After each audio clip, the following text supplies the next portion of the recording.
बुलबुल रविशतकोटिप्रकाश शरीषे ससितकोटिशुशीतल शमन सकल भवताशल घनश्याम रामचंद्र की जय। अरबों पवन के समान उनमें महान बल है, अरबों सूर्य के समान प्रकाश है, अरबों चंद्रमाओं के समान वे शीतल संसार के समस्त भयों को नाश करने वाले हैं। काल कोटि सत सरिष अति दुस्तर दुर्ग तुरंत धूमकेतु सत कोटि शम दुराधरश भगवंत घनश्याम रामचंद्र की जय। वे भगवान अरबों धूमकेतुओं के समान अत्यंत प्रबल हैं। प्रभु अगाध शत कोटि कपता पताला समन कोटि शत सरिष कराला तीर्थ अमित कोटि शम पावन नाम अखिल अग भूग नशावन। अरबों पातालों के समान प्रभु अथाय है, अरबों यमराजों के समान भयानक है, अनंत कोटि तीर्थों के समान भी पवित्र करने वाले हैं। उनका नाम संपूर्ण पाप समूह का नाश करने वाला है। हिमगिरि कोटि अचल रघुवीरा सिंधु कोटि सत सम गंभीरा कामधेनु सत कोटि समाना सकल कामदायक भगवाना। श्री रघुवीर करोड़ों हिमालयों के समान अचल है, अरबों समुद्रों के समान गहरे हैं। वेद कोटि अमित चतुराई विधि सत कोटि षष्टि निपुनाई विष्णु कोटि सम पालन करता रुद्र कोटि शत सम संहरता।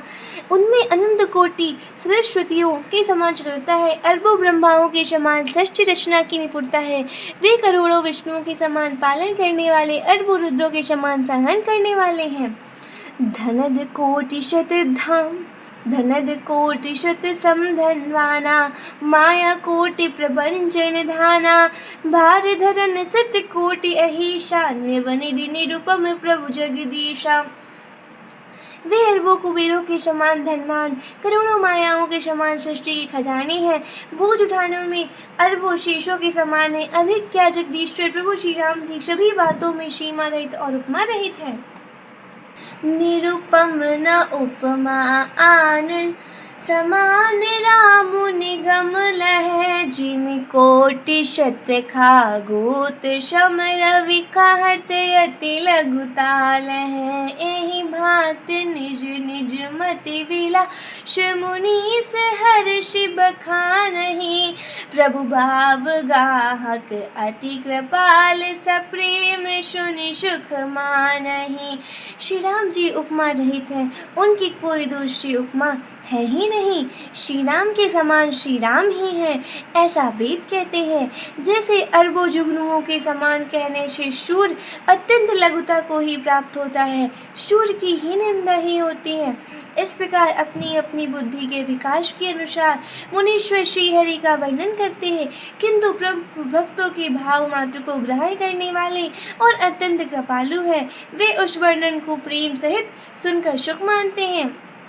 राम अमित गुण सागर थाह की पावै कोई संतत सन जस किछु सुने हूँ तुम ही सुनायहूँ सोइल घनश्याम रामचंद्र की जय। श्री राम जी अपार गुणों के समुद्र, क्या उनकी कोई थाह पा सकता है। संतों से मैंने जैसे कुछ सुना था वही आपको सुनाया। भाववश भगवान सुख निधान करुणा भवन तजि ममता मदमान भजिए सदा सीतारवन घनश्याम रामचंद्र की जय। सुख के भंडार करुणा धाम भगवान भाव प्रेम के वश है। ममता मदमान को छोड़ के सदा श्री जानकी नाथ जी का ही भजन करना चाहिए। सुनो भूषण के वचन सुहाए हर्षित खगपति पंख फुलाए नयन नीर मन अति हर्षाना श्री रघुपति प्रताप और आना। भूषुंड जी के सुंदर वचन सुनकर पक्षीराज जी ने हर्षित होकर अपने पंख फुला लिए। उन्होंने नेत्रों में प्रेमानंद के आंसुओं का जल आ गया उनके नेत्रों में और मन अत्यंत हर्षित हो गया।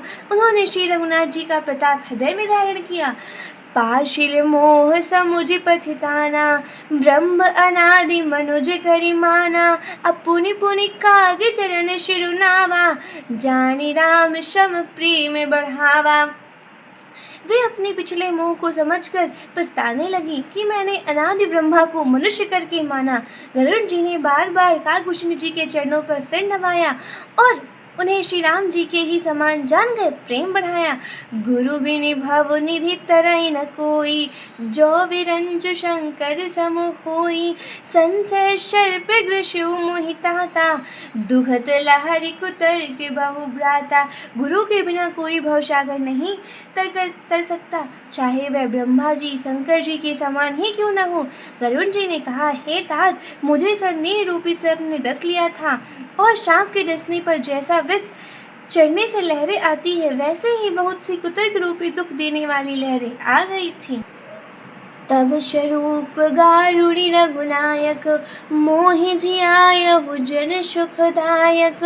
तव प्रसाद मम मोह नशाना, राम रहस्य अनुपम जाना। आपके स्वरूपी गारुड़ यानी सांप का विष उतारने वाले के द्वारा भक्तों को सुख देने वाले श्री रघुनाथ जी ने मुझे जला दिया। आपकी कृपा से मेरा मोह नाश हो गया और मैंने श्री राम जी के अनुपम रहस्य जाना। ताहि प्रशंसी विविध विधि, शीश नाई कर जोरी। अब बचन विनीत सप्रेम मृदु, बोले हो गरुड़ बाहुरी। लखन श्री रामचंद्र की जय। प्रभु अपने अविवेक ते, बूझहु स्वामी तोहि। कृपा सिंधु सादर कहहु, जानी दास निज मोहि। लखन श्री रामचंद्र की जय।